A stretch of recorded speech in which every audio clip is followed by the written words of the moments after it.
What's up, everybody? Welcome to John versus episode 9. People were probably wondering when I was going to bring this dude on the show. He's here, finally. You can stop asking me questions. The virtuoso, Will Cohen, my other half in your Milwaukee Beers, is here. And how are you doing this evening? I'm drinking. Is that not your father's root beer? It is. And that is probably one of the perfect things to accompany what we're doing today. Again, without spoiling what we're talking about yet. I feel I'm going to probably say this a bunch. And Will, I know it's your first time here, so it's definitely the case for you. But this week might be the absolute worst movie we've reviewed so far on John Versus. And I am both very honored and just maybe a little pissed off that I got roped into this one. And my God, like I've watched some of the other episodes. I've seen you talk about I've actually seen some of those other films because of it and thought, man, they're entertaining. What the fuck was this? I don't know. I've gone on Letterboxd. I've given these movies a half star, and now I feel bad about giving some of these other movies half stars because this movie I would give negative stars. Like I would hurt good movies because this movie exists. That's how bad and nonsensical. And like I wondered as I turned the movie off, I really thought out loud, do these guys have no idea what they're doing? At least Sky Monster showed a level of competence. Not much, but a level. Yeah. This, like Sky Monster wrapped up in a way where it wrapped up. And like it flowed, wrapped up. It flowed to the wrong ending, but it flowed to an ending. This movie doesn't end. It just stops. Like people gave it chapter 2 shit for not ending. At least it ended, guys. Yeah, right. But let's not keep the people in suspense much longer. Today, as if with Jagged Edge and ITN Distribution was not disrespectful enough. They created a movie. It's called Monster Portal. However, the alternative title is H.P. Lovecraft's Monster Portal, which is just, guys, it's fucking disrespectful. It's not always easy to look in the mirror, to see the person that you thought you were versus the person that you've become. My dad bought this place when I was just a kid. It used to be a cemetery. I can imagine the upkeep on this place is a nightmare. I can tell you are correct, young man.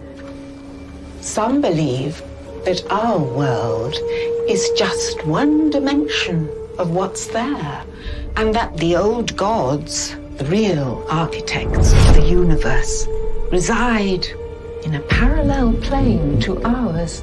I loved you. Love you. Doesn't mean you go chasing the dead. I didn't. You came here. I... Just like I thought you would.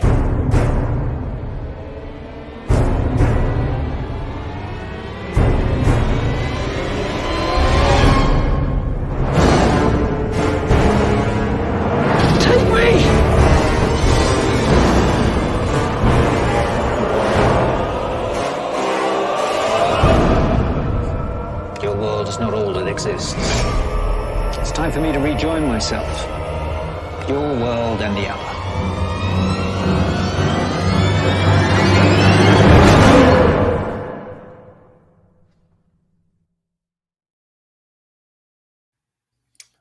Yuck. I'm gonna just right off the bat. One of the biggest problems I have with a lot of Jagged Edge movies is they don't have the right locations to film these movies in, right? There's at least 3, maybe more separate occasions in this movie where if the actual events that were going on in the movie were going on in the locations that they're going on in this movie, the Royal Air Force, because I imagine they're in England, would have been deployed to this location. Yeah.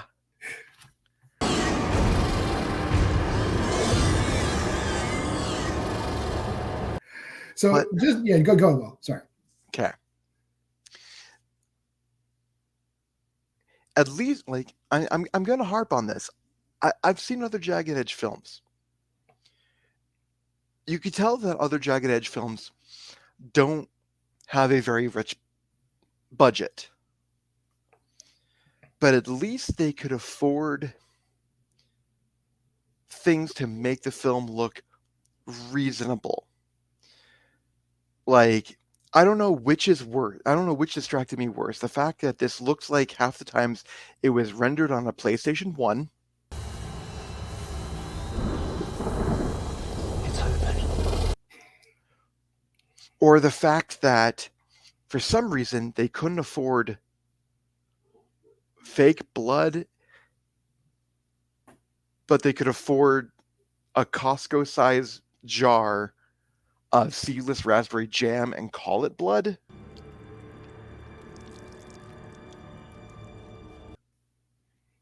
Yeah. Like, these movies are usually relatively bloodless, I would say. Like, they're relatively bloodless. So again, if there was a blood budget, it is blown in the first scene of the movie, which weirdly enough, having watched so many Jagged Edge movies, this movie starts out the same exact way as like at least 5 other Jagged Edge movies, where it's that almost always that same actor who plays somebody's father, and that guy has either made a deal with the devil or a demon, or he's opened a gateway to another dimension, or he's or he's doing experiments, or he crossed a witch. And it's always the first 5 minutes of the movie where that same guy always dies. And he's always somebody's dad. I'm sorry I couldn't say goodbye in person, but I feel I would prefer if you saw me as you knew me. That always happens, and it's always so.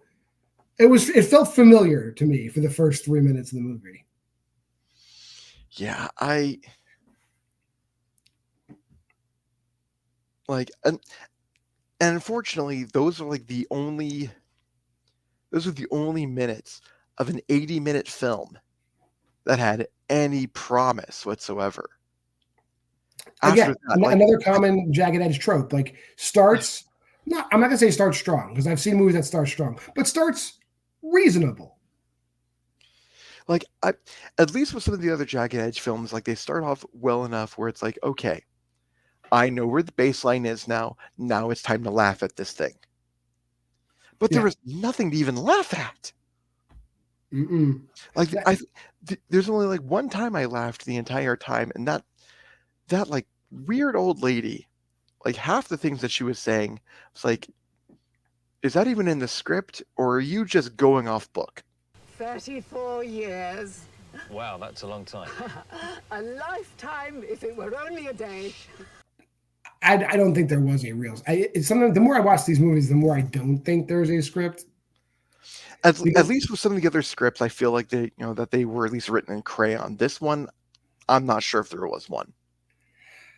And again, like this is a common thing in horror movies, but in Jagged Edge movies, I find it's like really a glaring issue. It's not that people ignore red flags or that there's like a decision to make where it's like, I will ignore the red flag because there's untold riches or like a thing beyond my imagination. In this movie, it's just let's blatantly ignore huge red flags for no good reason. Yeah. I found it outside. It's not the only one either. The grounds are full of them. Yeah, and yeah, I feel like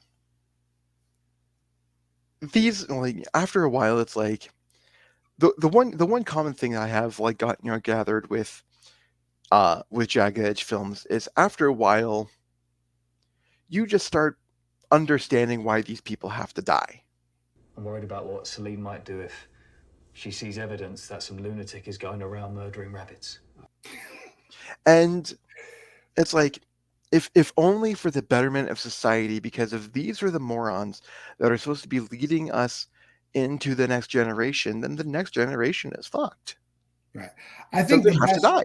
The best example is our main character, Celine, sees, I believe it is Nick, sees him get abducted, like in broad daylight, in the backyard.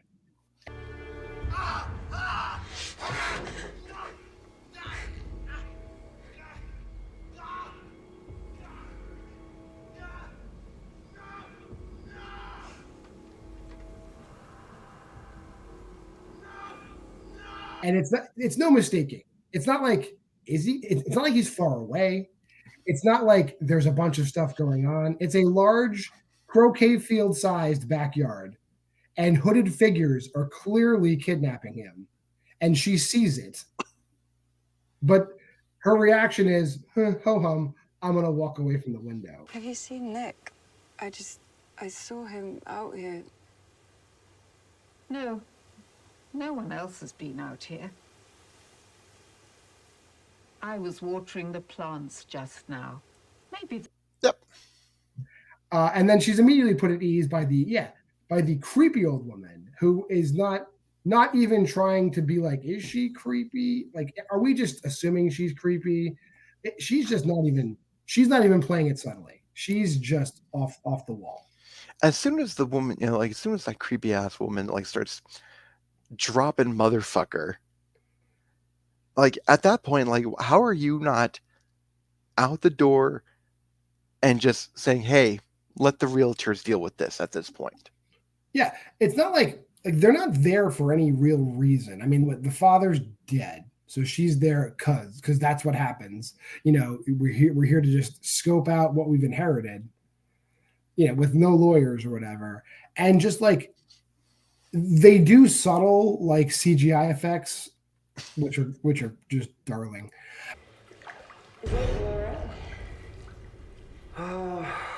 But they just jump right from the like normally a movie would build from the subtlety through like some minor things into major things, but it goes right from the subtlety into major things, and the major things don't affect anybody at all. And I guess we should hit upon what's the friend's name? April.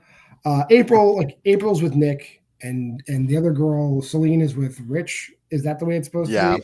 Because even though there's like a weird like Rich is passed out, I'm gonna hit on you type thing, which happens in every Jagged Edge movie as well. Like, oh, we get it. Oh, this guy isn't loyal, so he's got to die. I'm not really comfortable with this. Why not?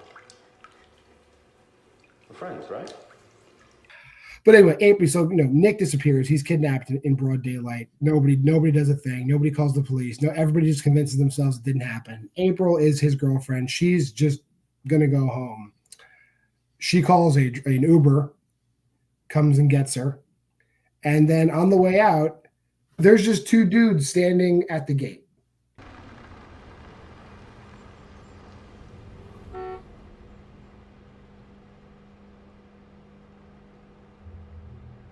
Right now, they don't beep the horn. They don't even the guy doesn't make any effort. He's just he just throws the parking brake on and goes out to confront two hooded figures. Like I've seen plenty of horror movies.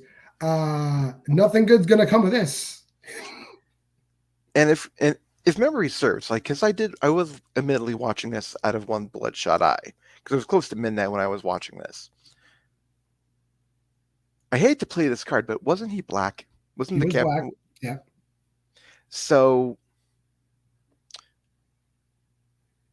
would a black guy really approach hooded figures? You're right. I mean, granted, this is England. It's very England. They have the clan in England. It's very British, but yeah, even then, you should know something. I don't think any black man would get out of his. I think most guys, regardless of race, would just drive and expect them to get out of the way. Dude, even in Attack the Block, that guy wasn't getting out of the car. He gunned down a fucking alien with his car. Hell yeah, he did. So if John Boyega is smart enough to hit the gas instead of the brake, this guy should have been too. He throws the parking brake on, gets out of the car. They just waylay him. Move out of the way so I can crack up. And then the girl April's like, she does like the one smart thing. She jumps in the front seat, But however, she has all the time in the world to just disengage the parking brake and drive, but she doesn't.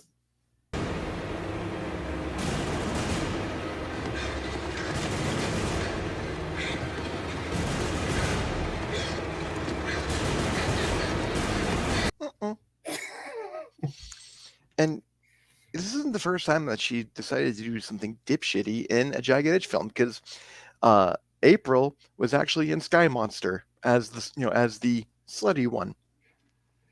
No, it's different. That's actually different. That's a different girl. Oh, is it? That's a different girl. See, you're mixing up your Jagged Edge. I know she's in it. I think she is. I'm looking at it. She is girl number 5. She is the girl that just gets pulled out of the plane. Because I know that the slutty girl is the same girl that is in Winnie the Pooh, Blood and Honey, who gets her top taken off and thrown in the wood chipper. That's You're right. You're right. This girl is girl number 5 in Sky Monster, the one who you're not even sure what her name is, but she just gets pulled out of the. I think she's the one that gets smacked back and forth against the plane as she's getting dragged out of the plane. So yeah, I know who we're talking about. Okay, fair. She's in a bunch of Jagged Edge and Jason. As is pretty much everybody in this movie. Actually, the guy that gets kidnapped, is the sleazy producer from Looks Can Kill, which I covered last week. So just a good callback to last week. And they did. Nice. We know they have the same stable of 20 recycling people they put in every single movie. So now we've gotten rid of half the guests because it's Celine, April, Rich, I believe, and is it Rich and Nick? Yeah, Rich and Nick go to the house. So now just Rich and Celine are left, though nobody has any real idea what's going on. And I do believe, doesn't Rich kind of get kidnapped too at some point? Jesus, Celine. And now you will bow to me too. Yeah, but if memory serves, both of them are actually wind up bound and gagged in the weird cellar area. Ho comes the beast from the world of not our own, a door between planes. Yeah, April winds up getting there, and because then Celine goes to the mirror, which you see in the trailer, where she could see her dead father in the mirror with all your favorite CD-ROM, late 90s CD-ROM games like Phantasmagoria type graphics. It's open. 11th hour, 7th guest graphics. Then she gets, does she immediately go through to the other side and talk to her father? Or is it that weird scene where the Cthulhu monsters start coming out of the mirror and she runs away? I forget. It's so bad. This is the first movie where I'm actually flustered because so much nothing happens that I can't even put it in a logical order in my head. Well, I can understand why you're flustered, because out of 80 minutes, it takes this movie 60 minutes for anything to happen. And so it relies heavily on those 20 minutes. Right. And so everything gets jumbled. And by that point, you don't give a fuck about what happens. We do get one cool scene where there's an indoor pool and they drink beers and have a chicken fight, though. So they saved room for that. Which I remember that scene. And I kept on thinking, I probably overanalyzed the scene more than I wanted to, because I kept on trying to figure out if they had actually changed into bathing suits and we didn't see, or if they were actually playing chicken in their clothes. Well, I think the one girl, April, who's not having a good time, but then suddenly is having a good time when the chicken fight starts. She either wasn't wearing a bathing suit or she's wearing a bathing suit under her clothes. Everybody else is ready to swim. And then she, yeah. And that's the only scene that deserves analysis, because I understand everything that's going on in that scene. I understand what it's like to drink a beer in a pool and have a chicken fight. So good on Jagged Edge for getting that accurate. But during that scene is when they have the weird, wacky CGI shadow monsters in the background. Nobody sees them but the viewer. Ooh.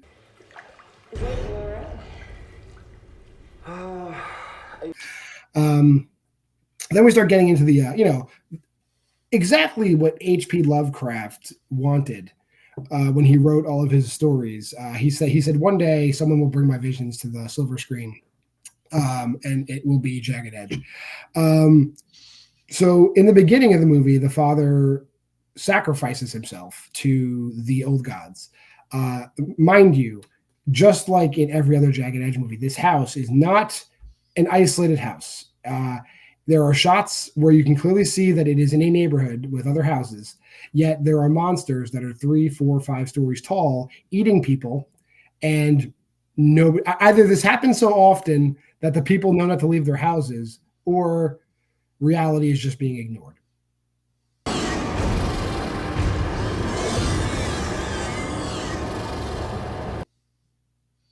So, I think you hit it on the head earlier, where it's like a 100, 200 foot like fucking Goro from Mortal Kombat shows up, eats a dude who I can only imagine is screaming, but he's not. Right. And somehow no one's paying attention to this. This is and does the monster just disappear after he eats the guy? Like, I don't know. Well, and we don't even see him eat anything. It's like they were afraid to show us this for some reason, but we get to see like Celine's like bare tits for no reason whatsoever. Hey, Jagged Edge is it's a mixed bag. It's a mixed bag. Mixed bag of shit. So but eventually she does, like, there's all this talk about there's a world parallel to our world where, apparently you can just hang out with all the demons and they don't bother you on that side. So the dad's living in the parallel house, and she crosses over, Celine crosses over there, and he decides, well, I need a vessel to go back. So he kills her. Like, the main character is just dead.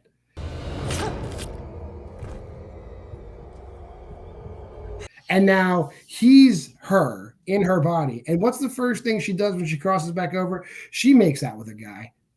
What was that? Which is exactly when I put myself in a woman's body, the first thing I want to do is see what it's like to kiss a guy. I mean, and I imagine it makes sense. That murder scene, I think, it has to be the most painful thing in there, because like we see the father at the beginning covering himself in blood. Later on, these the two dipshits, like interchangeable white dudes, are also covered in blood.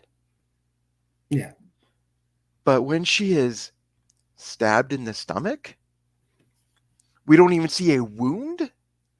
She's just kind of like, that's all you get.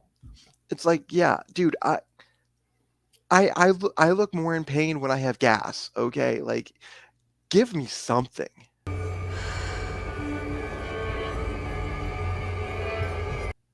Yeah, the direction also, it's just, they don't direct these people how to die like very well in this movie, at least. So now we're dealing with the father, who I believe is Peter. Now Peter is in Celine's body, and now they're just full-fledged. They're calling, like, they're dissolving the barrier between the worlds. They're calling all the old gods over. I have no idea what's trying to be accomplished. I do not know what anybody's motivation is or what is happening. I know that all the remaining living characters are now bound, but freaking Richie is a G. He breaks out of he breaks away numerous times, punching people, throwing bows, and these monsters don't tolerate any kind of disruption, because the second he breaks free, the monsters turn on the cultists.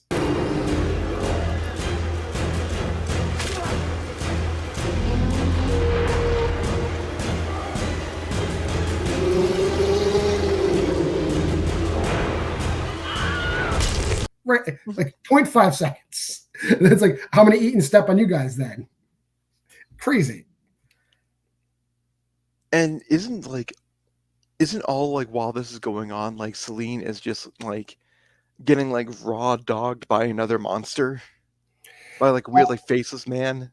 Later on, yeah, that's like very briefly after that, like when she's like, now we must join and the two faces will become one, and then she becomes like, you can't see shit. Like, it's just like a shadowy like the drawing Silent Hill from memory type shit. Like, I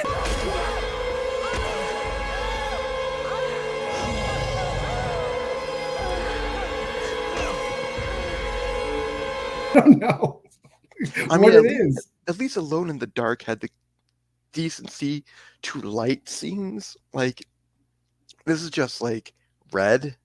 Yeah, it's like the scene from Mandy when she walks out of the forest, but it never comes in focus. Right. Yeah. So like, yeah, so she like I cannot stress, like, I went to school all 13 years, kindergarten and 12 grades. I went to college for 4 years. I went to graduate school for 3 years after that. I have multiple degrees. I have no idea what was going on. I have no idea what was supposed to be going on. I don't know what the requirements are for Celine or Peter in Celine's body to win. I don't know what the requirements are for Peter in Celine's body to lose. Will, did you know? You're asking if you're asking if I know when I barely even cared at that point. Like, this movie is so terrible. Like, I decided to go on Letterboxd just to see what other people were saying, because I was curious, because your review hadn't even been up yet. And I actually found 2 dipshits that gave this film 5 stars. I want to find who these people are. They're involved. They're involved in the production. I want to find who they are and slap some sense into them. I want to physically harm these people because they are making people curious about this film, and they shouldn't be at all. Yeah. Old man Jota, we see you. And Richardo57, who reviewed it, and his review is just the offering. The offering of shit. Yeah, here's my offering. We see you guys. Yeah, and then, like, again, in typical Jagged Edge fashion, the movie does not end. The 77 minutes comes to an end, but it comes to an end in Rich has again broken free. He's armed himself, and he like just runs into battle, and the movie ends. Monster portal. No, like he is literally cut down. Oh, he's cut down. Yeah, I thought he was like fighting. Okay, so he doesn't make it. No, you see him like he starts running, and then you hear someone, like, you hear a squishing noise. He falls down, then it just says monster portal. Oh well, geez, maybe that's even worse. So, like, again, this is just my preference. Like, I like a little bit of just putting things in context. Like, so what? Okay, so you've won. Like, Peter's won, I guess. Like, not that like Richard's standing in the way. Like, do the monsters go back? Is this the end of the world? Like, what's going on? Like, I mean, I imagine it's Jagged Edge. In time, we'll get Monster Portal 2, I guess.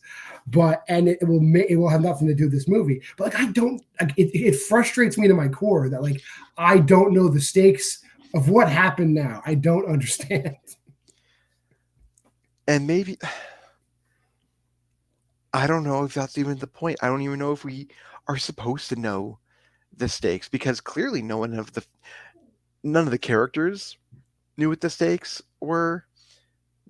Like, again, 60 minutes go by before anything like supernatural even starts happening to these characters. Those entire 60 minutes are all about probate and talking about the dead father. And no even details. Just they literally say the phrase "dead father" like so many times for no reason. And it's like by minute 30, I'm like, I've seen enough of these films to know that something has to happen. And the funny thing is, like, I'm not a probate lawyer, right? But it's weird that we know he's dead, because clearly he has been consumed by a god, whole, and his body exists in a parallel dimension, which means his body, which I imagine would be needed to like start probate proceedings, is non-existent. So I call foul on the entire premise of this movie. There's no way they would even know. There's no way they could even start proceedings. You know, it's weird because like, yeah, if the plan was just like, okay, I'm going to sacrifice myself to lure my daughter in, to put my soul in my daughter's body, like there had to have been an easier way to do that. You would think. Yeah, right. And we didn't even talk about April getting sucked into the mirror for no reason. That also happened. But I'm just whatever. Put that clip here.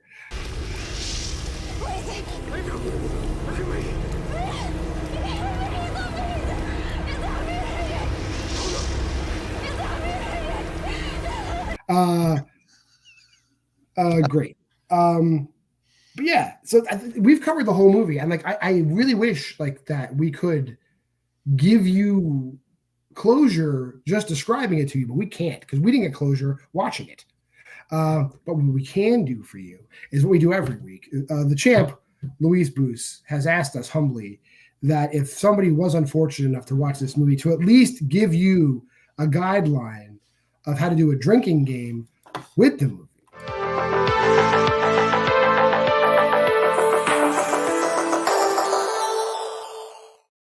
So I asked Will to at least prepare one, and then I'll think of one. So what, if people were unfortunate enough to stumble upon this on Tubi or YouTube, which is in both those places, how much alcohol do they need, and what should they do with it? So, how much alcohol you have is purely up to you, and how much you love your liver. Here's my drinking game. And it's kind of a doozy. I've been thinking about this ever since John told me that we were doing this. Here's what you do.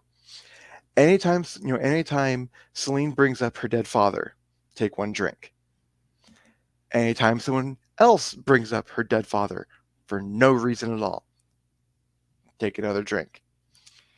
Anytime anyone finds a dead rabbit, which is really just a taxidermy rabbit covered in seedless raspberry jam, you take 2 drinks. Anytime the old lady says the phrase, "Did I scare you?" take 2 drinks. Anytime someone's face is covered in blood, take 1 drink. This is good. That's a good game. Is there more? Yes. Okay, go ahead. Whenever you see a hooded figure doing something and no one else does shit, that's 3. If you are not plastered by minute 45, your drinks were too strong. Your drinks were just too weak, and you just need to like find something stronger because you're not getting through the rest of this film sober. Yeah. Here's my drinking game, and it's nuanced. So you could debate with your friends while you're drinking. And this actually works for most Jagged Edge movies. So just remember this clip, and any Jagged Edge movie that takes place in a house usually is probably the best. This is Jagged Edge takes place in a house movie. Anytime you would leave and could easily leave, take a drink. Like anytime where you're like, fuck this, you can walk out the front door and not deal with the shit anymore, take a drink. And I guarantee you will also be plastered by the time this movie is over. 30 minutes in already. Yeah. With that being said, that'll bring John Versus to a close this week. Will, thank you for being here. If people want more of your special comedic stylings, where can they find you on this great wide web of ours? Same places you can find John usually. We run a league, guys, and every now and then I host on there for the betterment of nobody. That's on a different channel now, Will. It is on a different channel. It is on Aaron the Dog MMA and Movie Trivia now, so you'll find it. Absolutely. So you can find John and I over at Trivia League Unlimited, TLU, or as I like to call it, TLU, because I like to piss off Bill every now and then. Also on that channel, coming soon, we're going to start a show called Yes, Really, with Will Cohen, where I talk about some of my hot takes from Letterboxd and basically get people to roast me to my face. Because, come on, if you're going to make fun of me to my face where I can enjoy it. I can't wait for that. Anything else? You can find me in trivia leagues. You can find me in debate leagues. You can find me pretty much anywhere. Wherever classy products are sold. This week on the Why We Love Horror channel, obviously it's Monday night if you're watching this live. Thank you for tuning in for that. If you did make it this far in the video, like, subscribe, comment, share. Go to the Facebook group, join that. Drop me a line at wwlhorror@gmail.com. But also coming up this week, this Thursday, since we're into the second week of January now, I believe Night Swim has come out at this point in time. So I believe myself, Abby, and Aaron will be covering Night Swim over on Why We Love Horror.